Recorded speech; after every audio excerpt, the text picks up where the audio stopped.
Guideline ৮ দফা guideline school শিক্ষা দপ্তরের। সোমরাজ রয়েছে আমার সঙ্গে। সোমরাজ, এই ৮ দফা গাইডলাইনে ঠিক কি কি রয়েছে? স্কুল শিক্ষা দপ্তরের তরফ থেকে কি বলা হলো? দেখো, যেহেতু কলকাতায় ইসকনের অন্নামৃত ফাউন্ডেশনের মাধ্যমে কলকাতার প্রায় 500টি স্কুলে মিড ডে মিল পৌঁছে দেওয়া হচ্ছে এবং সেই কারণেই কলকাতার এই 500টি স্কুলে কিভাবে মিড ডে মিল পাঠানো হবে ইসকনের অন্নামৃত ফাউন্ডেশনের মাধ্যমে, তার জন্য একটি গাইডলাইন তৈরি করা হয়েছে, যেখানে বলা হয়েছে যে সমস্ত স্কুলের সকালে শিফট রয়েছে সেখানে সকাল 8:30টার মধ্যে এবং ডে শিফটের স্কুলে দুপুর 1:30টার মধ্যে মিড ডে মিলের খাবার পৌঁছানো বাধ্যতামূলক।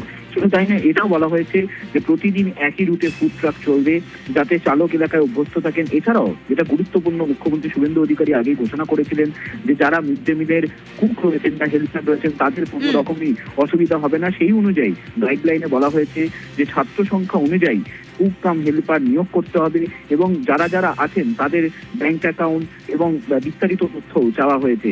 এটাও বলা হয়েছে যে মুখ্যমন্ত্রী শুভেন্দু অধিকারী যে ঘোষণা করেছেন সপ্তাহে 2 দিন ডিম দেওয়ার পরিকল্পনার কথা, তার বাস্তবায়নের জন্য কলকাতার নোডাল অফিসার একটি বিস্তারিত গাইডলাইন তৈরি করবে এবং সেই গাইডলাইন দ্রুত কার্যকর করবে।